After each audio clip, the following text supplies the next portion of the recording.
राधे राधे सभी को। आप सभी को हरियाली तीज की बहुत बहुत शुभकामनाएं। आज की वीडियो में मैं आप लोगों को हरियाली तीज की बहुत ही सरल पूजा विधि बताने वाली हूँ। इस वर्ष 2024 में हरियाली तीज 7 अगस्त को यानी बुधवार को मनाई जाएगी। हरियाली तीज वाले दिन माता पार्वती सुहाग बांटती हैं, इसलिए हरियाली तीज वाले दिन माता पार्वती और शिव शंकर का पूजन किया जाता है। इस दिन महिलाएं निर्जला व्रत रखती हैं। इस व्रत को करवा चौथ से भी ज़्यादा कठिन व्रत बताया गया है। इस दिन महिलाएं पूरा दिन बिना भोजन बिना जल के व्यतीत करती हैं और अगले दिन यानी दूसरे दिन सुबह स्नान आदि करके और पूजा करने के बाद ही भोजन ग्रहण करती हैं। इसी वजह से इस व्रत को करवा चौथ के व्रत से भी कठिन व्रत बताया गया है। इस वर्ष यानी 2024 में 7 अगस्त दिन बुधवार को यह व्रत रखा जाएगा। इस दिन जगह जगह पर झूले डाले जाते हैं और स्त्रियां हरे रंग का अथवा लहरिया चुनरिया ये वस्त्र पहनती हैं, मेहंदी लगाती हैं, 16 श्रृंगार करती हैं, झूला झूलती हैं। ये पूजा आप सुबह के समय भी कर सकते हैं या आप शाम के समय भी ये पूजा कर सकते हैं। जिस भी जगह पर आप पूजन कर रहे हैं पहले उस जगह को हम अच्छे से साफ कर लेंगे और एक चौकी लगा लेंगे। चौकी पर आप चाहें तो पीले कलर का या लाल कलर का या फिर हरे रंग का कोई भी वस्त्र बिछा सकते हैं। चौकी पर भगवान शिव शंकर और माता पार्वती की अगर आपके पास फ़ोटो है तो फ़ोटो को विराजमान कर लेंगे।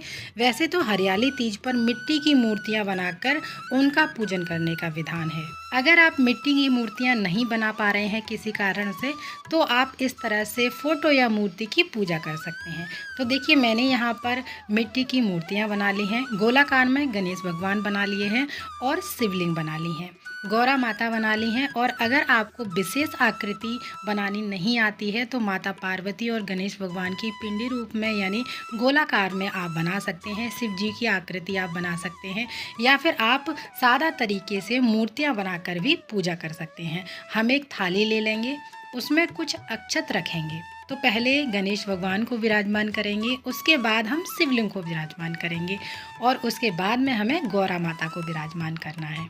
जब आप शिवलिंग को विराजमान करें तो शिवलिंग की जो जलेहरी है वो उत्तर दिशा की तरफ मुख होना चाहिए। तो मैंने यहाँ पर सभी को विराजमान कर लिया है। इसके बाद में अब हम शुद्धिकरण करेंगे। तो मैंने यहाँ पर तस्वीर स्थापित की है, उस पर जल के छींटे लगा देंगे और जो हमने मिट्टी की मूर्तियाँ बनाई हैं उस पर हम जलाभिषेक करेंगे। तो पहले हम यहाँ पर एक दीपक जला लेते हैं। यहाँ पर सबसे पहले गणेश जी को स्नान कराया जाता है, इसके बाद में गौरा माता को हम स्नान कराएंगे और अंत में शिवलिंग पर जल समर्पित किया जाता है। स्नान कराने के पश्चात में हम सभी को तिलक लगाएंगे। तो गणेश भगवान को और शिवलिंग को हम यहाँ पर चंदन का तिलक लगाएंगे, माता पार्वती को रोली का या सिंदूर का तिलक लगा सकते हैं। सबसे पहले गणेश भगवान को लगाएंगे, तो आप चाहें तो यहाँ पर सभी को रोली का भी तिलक लगा सकते हैं और इसी प्रकार से हमें विधिवत यानी तस्वीर का पूजन करना है। और बाद में हमें सबसे लास्ट में करना है अग्निदेव का यानी दीपक का पूजन और सभी को वस्त्र स्वरूपी कलावा समर्पित करेंगे। तो सबसे पहले कलावा हम गणेश भगवान को समर्पित करेंगे, माता पार्वती को समर्पित करेंगे। इसके बाद में शिवलिंग को और तस्वीर पर भी हमें इसी प्रकार कलावा समर्पित करना है। इसके बाद में हम फूल समर्पित करेंगे। तो आपको जो भी फूल मिल जाते हैं या फिर जो भी फूल आपके पास हैं वो भगवान गणेश को और माता पार्वती को और शिवलिंग को सभी को समर्पित करेंगे। तिलक पे हमें चावल भी समर्पित करने हैं। भगवान शिव शंकर को यहाँ पर सफ़ेद रंग के फूल अति प्रिय हैं। अगर आपको सफ़ेद रंग के फूल मिल जाते हैं तो वो ज़रूर से समर्पित करें। और इसके बाद में हम माता पार्वती को श्रृंगार का सामान समर्पित करेंगे। श्रृंगार के सामान अगर आप नहीं लेके आ पाए हैं तो एक आप माता पार्वती के लिए चुनरी जरूर लेकर के आएँ, वो चुनरी जरूर समर्पित करें। तीज के दिन वैसे तो माता पार्वती को 16 श्रृंगार समर्पित किए जाते हैं और अगर आप 16 श्रृंगार नहीं लेके आए हो तो माता पार्वती को चुनरी उड़ा देंगे। सारा श्रृंगार हम पास में ही एक चौकी पर रख देंगे। भगवान शिव शंकर को बेलपत्र जरूर चढ़ाएं। आप शिव जी को बेलपत्र 5, 7, 9, 11 जितना आप चाहें उतना बेलपत्र समर्पित कर सकते हैं। बेलपत्र हमेशा उल्टा समर्पित किया जाता है यानी चिकनी जो साइड होती है वो स्पर्श होनी चाहिए शिवलिंग पर। और अगर आपको भांग धतूरा या मदार के फूल जो भी आपको मिल जाते हैं वो भी आप शिवलिंग पर समर्पित कर सकते हैं। अब हम भोग समर्पित करेंगे। तो आप चाहें यहाँ पर भोग घेवर का समर्पित कर सकते हैं या लड्डू का भोग लगा सकते हैं या हलवा बनाकर उसका भोग समर्पित कर सकते हैं। इसके साथ ही आप ऋतु अनुसार कोई भी फल ज़रूर समर्पित करें। आप चाहें तो इस व्रत में कलश की स्थापना भी कर सकते हैं। कलश की स्थापना इस व्रत में बिल्कुल ऑप्शनल है। और अब हम इसके बाद में दक्षिणा समर्पित करेंगे और अब हम कथा सुनेंगे। तो कथा सुनने के लिए हम 1 लोटा जल ले लेंगे और अपने सीधे हाथ में कुछ चावल के दाने या फिर फूल लेकर हम कथा सुनेंगे। कथा सुनने के बाद में अपने हाथ में जो भी आपने फूल या फिर चावल ले रखे हैं वो हम गणेश भगवान को और शिवलिंग को और माता पार्वती को समर्पित कर देंगे और कुछ हम जल के लोटे में डाल देंगे।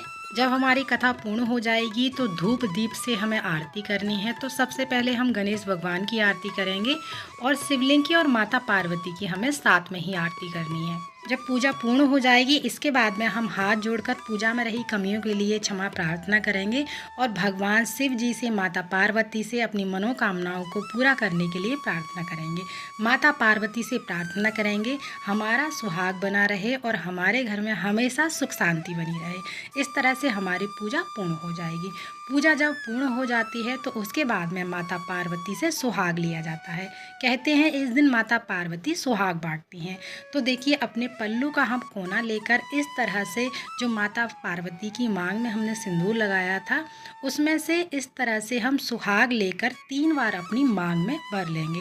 तो इस तरह से 3 बार हमें सुहाग लेना है माता पार्वती से। तो इस तरह से हमारी हरियाली तीज की जो पूजा है वो पूर्ण हो जाएगी। इसके बाद में जो लोटा जल हमने लिया है उसे हम सूर्य देवता को समर्पित कर देंगे और जब दिया शांत हो जाएगा जो भी आपने भोग प्रसाद चढ़ाया है वो घर के सभी सदस्यों में बांट देंगे। हमें वो प्रसाद नहीं खाना है। आप चाहें तो ये चौकी अगले दिन हटा सकते हैं और जो भी फूल पत्ते आप उठाएंगे आप किसी भी गमले में डाल सकते हैं या मिट्टी के नीचे दबा सकते हैं। आपको इधर उधर बिल्कुल भी नहीं फेंकना है ताकि उसका खाद बन जाए। जो श्रृंगार का सामान है आप चाहें तो उसको किसी को दान कर सकते हैं ज़रूरतमंद को और थोड़ा सा श्रृंगार आप अपने लिए रख सकते हैं उसमें से आशीर्वाद के तौर पर। हरियाली तीज पर श्रृंगार का सामान दान करना बहुत ही शुभ माना जाता है। तो इस तरह से हमें हरियाली तीज की चौकी हटानी है। अगर आपने तीज का व्रत किया है तब भी आपको पूजा इसी प्रकार करनी है और जिन लोगों ने व्रत नहीं किया है वो सिर्फ पूजा करना चाहते हैं तो उन लोगों को पूजा भी इसी विधि से करनी है। और अगर आपके यहाँ हरियाली तीज का व्रत नहीं किया जाता है तो आप पूजा अवश्य कीजिएगा। हरियाली तीज पर मेहंदी जरूर लगाएं, हरे हरे रंग के वस्त्र जरूर पहनें और अच्छे से श्रृंगार करके माता पार्वती का पूजन करें। हरियाली तीज को लेकर ऐसी मान्यता है कि यह व्रत सबसे पहले माता पार्वती ने महादेव को अपने पति के रूप में पाने के लिए किया था। इस व्रत को करने से पति की दीर्घ आयु के साथ साथ संतान प्राप्ति की इच्छा भी पूर्ण होती है। इस व्रत को करने से महिलाओं को शिव पार्वती जैसी अखंड सौभाग्य प्राप्त होता है। हर साल सावन मास के शुक्ल पक्ष की तृतीया तिथि को हरियाली तीज मनाई जाती है। हरियाली तीज की सरल पूजा विधि अगर आपको पसंद आई हो, अच्छी लगी हो तो प्लीज़ वीडियो को लाइक ज़रूर कीजिएगा। साथ ही हमारे चैनल को सब्सक्राइब करना ना भूलिएगा। फिर मिलते हैं अगली किसी और वीडियो में, तब तक के लिए राधे राधे।